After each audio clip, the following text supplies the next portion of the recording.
And you actually had a phenomenal miracle on Friday night, didn't you? I did, mate. And just share what happened to you. On 1st of February, I had a 9-level spinal fusion. Anyone that knows the spine from T10 down to S1, I don't have any discs, and I have titanium rods and screws holding me together. When I woke up in intensive care, I had the most intense pins and needles you could ever imagine. If ever your arm's gone to sleep and you get pins and needles, multiply that by at least 30 or 50. I tell you, it was just excruciating. And I've been living with that until Friday night. I'm even taking a lot of neuropathic pain medication, and it wasn't doing the job. Jesus, through John, did the job for me. Wow. Yeah, just tell us, what sort of painkillers were you taking? Prior to the surgery, I was taking over 200 milligrams of morphine a day. That was to mope around the house, to the toilet, to the lounge room, outside, have a cigarette. And how about recently, prior to prayer, how many painkillers were you on? Prior to prayer? Yeah, just prior to Friday, what was the normal daily dosage of painkillers? Okay, here we go. I was on Targin, 40 milligrams twice a day. Oxycontin, 40 milligrams twice a day. Endone, 4 to 6 times a day, depending on the pain. I was on 1,200 milligrams, which is double a dose of Lyrica, which is a neuropathic pain medication. I'm also on 100 milligrams at night of Endeb, which is a neuropathic pain medication. Wow. And since Friday, you've been totally healed. I've got all the pain gone and everything. Well, with all the medication that I've been taking, I actually weaned off from the 1st of February through to my 51st birthday on the 15th of June. I weaned off all the morphine, Targin, Oxycontin, Endone. And so since Friday, all the pain left you, didn't it? Absolutely. It was just like I've had a lot of time to reflect and try and remember what happened that night, but it was just like a blind was drawn down between me and the pain. It's the only way I can explain it. It was just incredible.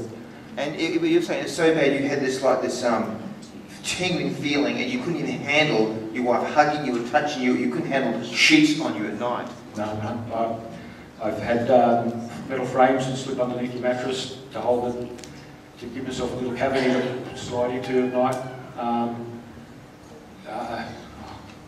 Last Thursday evening I was lying on the lounge and I didn't even realise it at the time, but I was having a conversation with God and He said, take that frame off the bed. And I said to my wife, Penny, God just told me to take the frame off the bed. So she's got up and run straight through it, taking the frame off, and it was an uncomfortable night's sleep.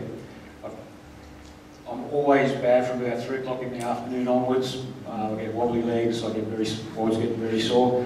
And I came up here and I was about a 6 or 7 in the pain level and I was just about at my wit's end. And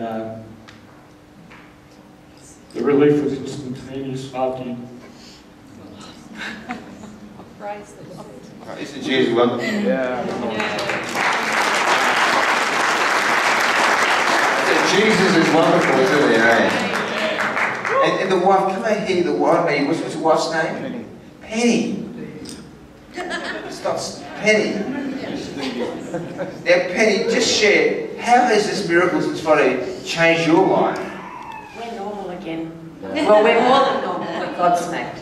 And you were saying before, how were you feeling all that time? And what happened to you from Friday night? Since the 1st of February, I've been on eggshells. Every time David stood up, whether he had crutches or a walker, whatever, because he's had 8 falls, I can't lift him up off the ground, and his left leg would just give out.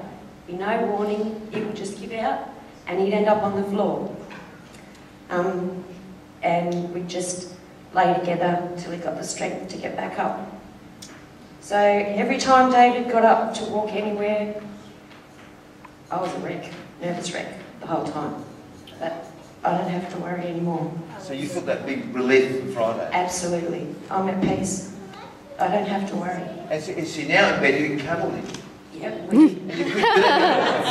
Absolutely not. The only time that I touched David's legs was in hospital because he needed help to shower. So as a husband and wife, you just couldn't cuddle your husband? I couldn't touch him. Since last February? Yep.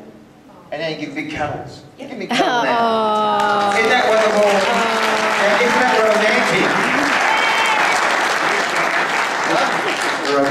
returned already. John.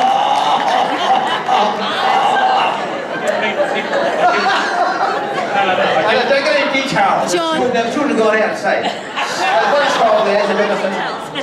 I didn't mean to go. I meant to go.